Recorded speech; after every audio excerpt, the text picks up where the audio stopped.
The skin, your body's protective barrier. Skin is your body's largest organ, acting as a protective shield. It guards against germs, prevents dehydration, and helps regulate temperature. The outermost layer, called the epidermis, is where an amazing renewal process always underway, constantly replacing old dead cells with new ones to keep your skin healthy and resilient. Layers of the epidermis. The epidermis is made up of several layers. At the deepest part, cells called basal cells divide and push older cells up toward the surface.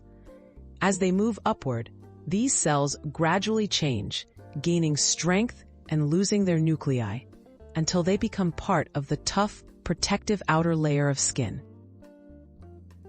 Cell renewal, shedding and replacing. Once skin cells reach the surface, they are flat, dead, and full of a protein called keratin. These dead cells naturally flake off or shed, a process called desquamation.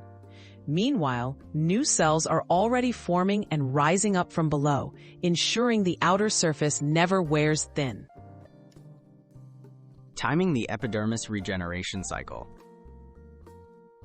The journey from the deepest layer to the surface takes about 4 weeks in most adults.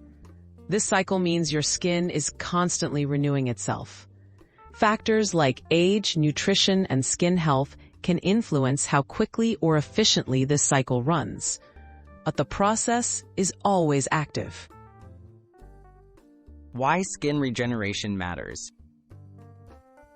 Epidermis regeneration keeps your skin strong, smooth, and able to perform its essential protective roles.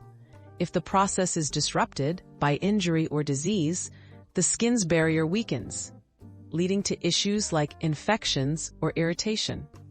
That's why healthy skin care and nutrition support this fascinating, constant cycle.